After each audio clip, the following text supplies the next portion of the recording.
vous propose de rester du côté franc-comtois. On pose nos valises maintenant à Morteau. Le temps semble s'être arrêté au château Pertusier, construit il y a plus de 4 siècles. Il accueille depuis quelques années le musée de l'horlogerie. Rejoignons tout de suite notre guide Grégory Mauguin. Il est en direct et en duplex de Besançon.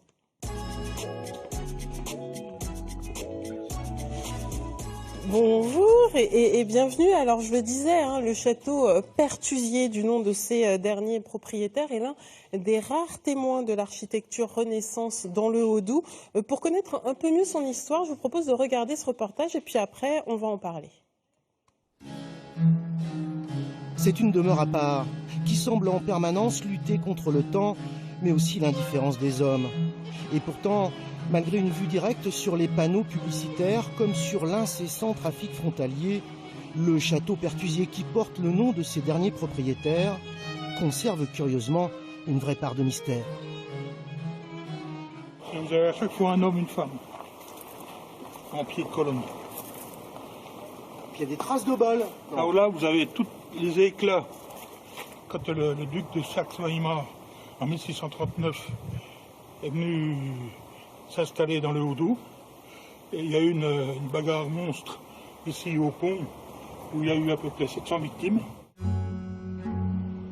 Depuis longtemps, Henri Lézère s'intéresse à l'histoire de Morteau et à ce lieu construit il y a 440 ans par une riche famille suisse.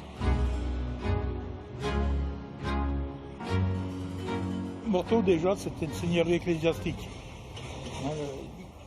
Un prieuré commandait tout le Val de Morteau, donc il n'y avait pas de comte, on n'avait pas de baron, on n'avait pas de gens comme ça ici dans la région.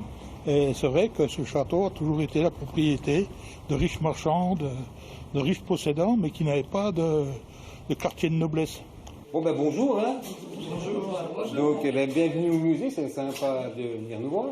Mais ce qui fait aujourd'hui l'intérêt de ce château, qui appartient à la ville de Morteau depuis les années 30, c'est qu'il abrite un musée de l'horlogerie. Ici, vous avez une pièce à remontage automatique. Vous bougez le bras, cette petite pièce-là se balance et ça remonte la montre. Donc ça n'a pas de pile et ça fonctionne tout le temps quand on bouge suffisamment. Patiemment collecté depuis les années 80. Alors, pareil, là, si vous regardez... Ces cartels et ces horloges attirent chaque été de nombreux visiteurs en quête d'histoire. Vous avez plaisir à chaque fois à redécouvrir peut-être des pièces d'horlogerie?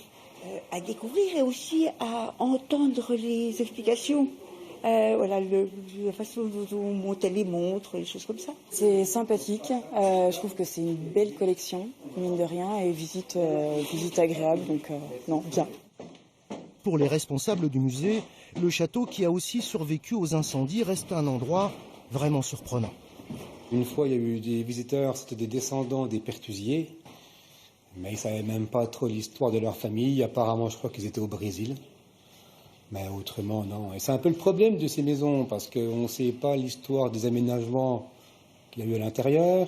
Il y a une part de mystère. Bon, on vit avec. Ce château de la Renaissance est aujourd'hui unique dans le Haut-Doubs. Et comme d'autres, Henri Lézère espère un jour en percer les secrets. Quand on compare l'architecture du Palais Granvelle à Besançon par rapport à ce bâtiment ici on s'aperçoit que c'est vraiment de la dentelle. La pierre se sculpte facilement, c'est la pierre de Moulbon, comme on dit ici. Il y a une accumulation de détails. Souvent, je dis que c'est un bonbon de Renaissance, si vous voulez.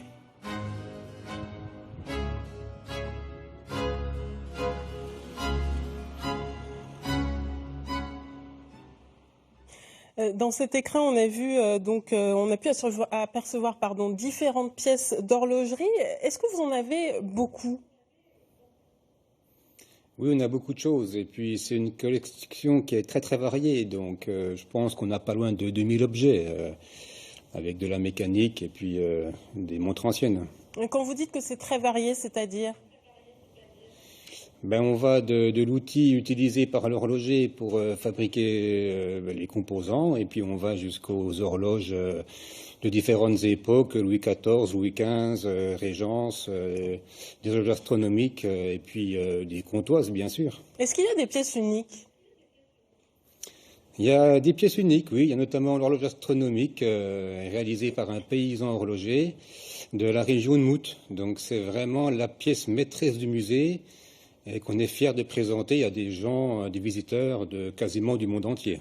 Un paysan à l'époque qui a fait cette horloge.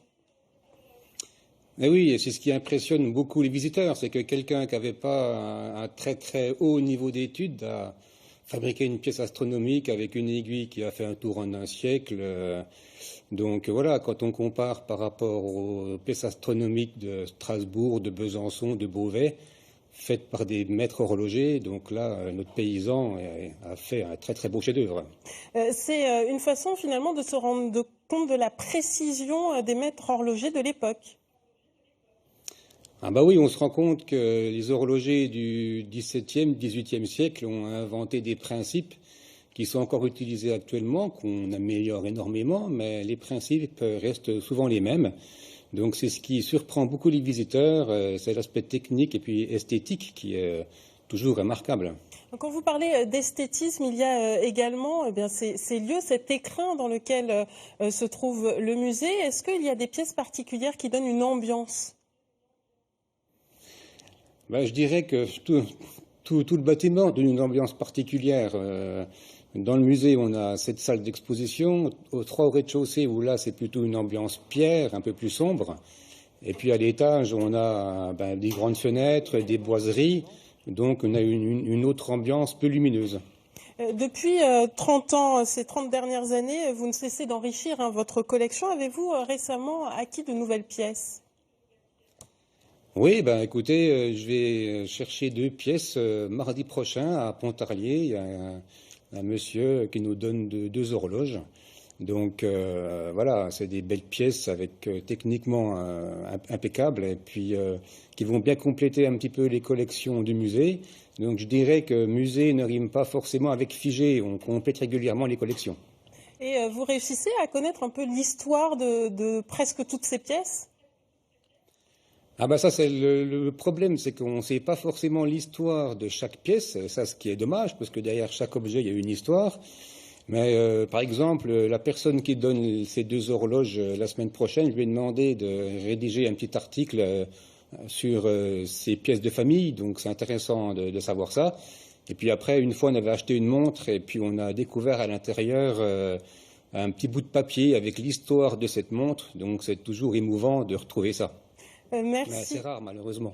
Merci beaucoup de nous avoir parlé donc du musée de l'horlogerie à Morteau, qui est devenu d'ailleurs un endroit incontournable pour les visites dans notre région. Merci à vous. Et donc je rappelle que ce musée est ouvert toute la semaine et pour des visites guidées, il suffit de demander.